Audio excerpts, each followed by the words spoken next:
The fourth quarter for 2022 was Activision's most profitable time ever. Modern Warfare 2 Part 2 looks to be like Call of Duty's next premium release, and Dr. Disrespect fills us in a little bit more on everything we need to know about DEADDROP. What's up everybody, it's your boy, it's Elliot. Welcome back to another video where I kind of break down all the gaming leaks, news, rumors, and updates and give my 2 cents on the matter. And the first thing that I saw on the timeline this morning that I wanted to talk about was Activision Blizzard released fourth quarter financial results for the year 2022, announcing a record-breaking quarter and the highest quarterly net booking to date reported by Blizzard, driven by strong growth in World of Warcraft, Overwatch, and Diablo. So not just in Call of Duty, because most people are going to be like, Modern Warfare 2, that isn't that popular of a game.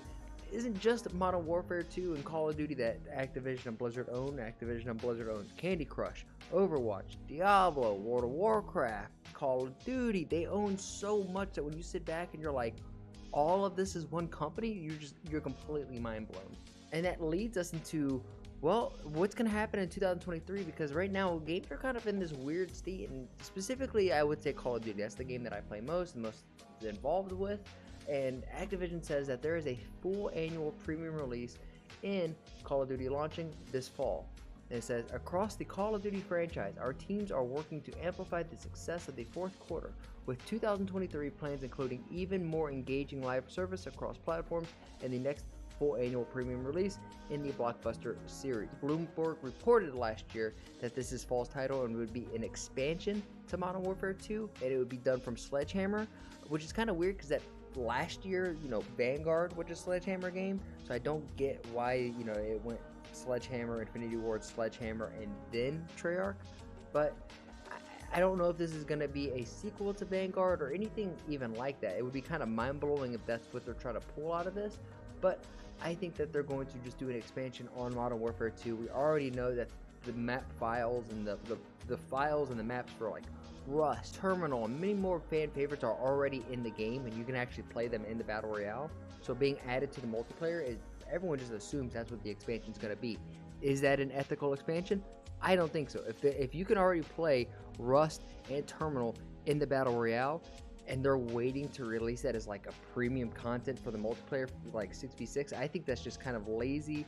That's unethical, to say the least. And Tom Henderson, the owner of Gamer Insider, kind of double backs on this, saying Activision once again reaffirmed that during its latest financial call, the publishers will be releasing a full annual premium release in the Call of Duty franchise in 2023. Duh, how they make so much money every year, because even if they release crap, people are going to buy it.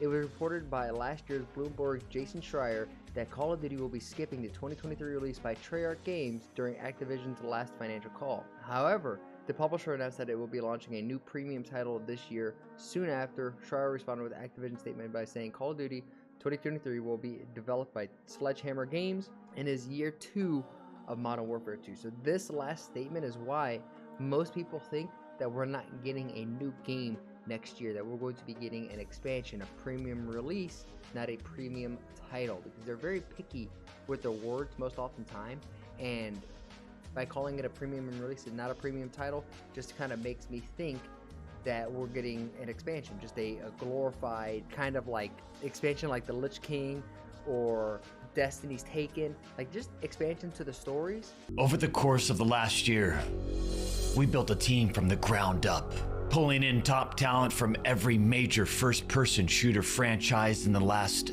decade, to create a new type of shooter and to do it openly from day zero with our players that we call variants. They would download our playable snapshots every 6 weeks. Using their feedback, we put every new feature, new weapon, and new mechanic through its paces. Together, we laid the foundation for what would become DEADDROP. But this ain't year 1 anymore. The shift has occurred, and the expansion has begun. In 2023, it's all about expanding on that foundation. Every snapshot will introduce significant new features and iterations to the game. But with expansion comes larger features and systems. This requires longer development cycles. That means snapshots will be less frequent, but much larger in scope. We'll be spending nearly 3 months of development time on every new release. And with every drop comes major advancements in gameplay and expansion of the tower. And it all starts with Snapshot 5. Enter the tower. Over 4 months of development and the introduction of the first sector, cold storage. Along with an expanded play space, we're introducing big new features like the armor and helmet system, which will allow variants to display their visor cortex in-game for the very first time. Consumable healing is introduced, along with tactical throwables like the smoke grenade, with 6 fully completed weapons and 13 attachments to fully tailor to your player's style. The now weekly Friday night dead drops will be even deadlier. You can go hands-on March 17th, 2023. Meet me in Texas and show me what you've got, because after this, everything changes. And there will be more than just variants dropping in. I personally love this new age of game development, the transparency between everything, because as somebody who's trying to learn how to code and understand like that the basic JavaScript front end, back end, and understanding like a GUI is completely different things, and how you get all of these things to like intersect in a gaming world and an environment of just ones and zeros and a grenade ricochet. I love that he's being so open to this. And Doc is, if you guys didn't know, in Advanced Warfare, he designed like half the map, so he understands what a game development is. And not only that, he did the best thing, which is to handpick all the different people who have been involved with major games like Halo, like Call of Duty, like Overwatch, like Diablo, all of these different games that may not even been first-person shooter games, but brought them in, and now they're developing something with the community that is done with NFTs, which I understand is kind of a hot topic thing. I just don't think NFTs are as evil or bad as people, think they are out to be. I think they could have a solid use, and in a video game like this, it just kind of makes sense because it's going to create an economy. We already have NFTs. Everything you buy in Call of Duty is technically an NFT. We're not going to go down this route. I mean, hell, if the comments light up, but we have to go down this topic, I will be glad to try to explain why NFTs or how NFTs are what they are and how they're not evil. They're just a tool, and people are going to make them. You could use a hammer to build a house or to take someone's life. So it's just how the tool is being implemented. But that's not how we're going to take this video. I am very excited for next week on February 15th. That's when we get Season 2 of Call of Duty. Right now, this next week is going to be kind of stale. Either tomorrow or Wednesday, we'll get an update, a blog article kind of giving us the expectations for Season 2, everything we should expect within Call of Duty. I'm playing a lot of World of Warcraft. Good updates. It's nice to see that Activision on that side of live service is on top of things. And I don't know. I want you guys to let me know. Is there anything that I missed? Major 2 wrapped up.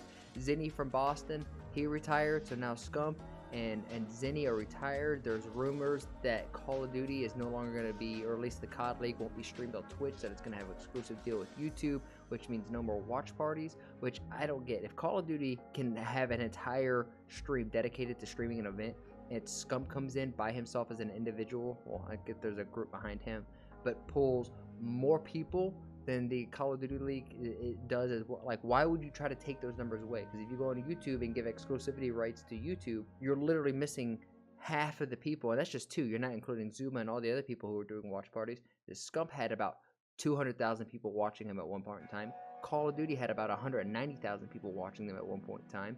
If you go to YouTube exclusivity, at most you're gonna have that 190, maybe 250 people watching you, not the 390, 400, almost 500,000 people watching you that you had this weekend. So Call of Duty, if you ever see this, which I doubt you will, signing an exclusivity deal to YouTube just ain't it, chief. Just ain't it. But with that being said, I will catch you guys on the next one. I challenge you guys, make somebody laugh today. I signed up for the Adobe Suite Cloud, so all of my videos are going to start changing a little bit. Probably going to take a few steps back before I can take a few steps forward in terms of like editing and all the stuff that I can do in these programs. There's a lot. I'm still learning it. But yeah, I challenge you guys, make somebody laugh today. I'll see you guys in the next one.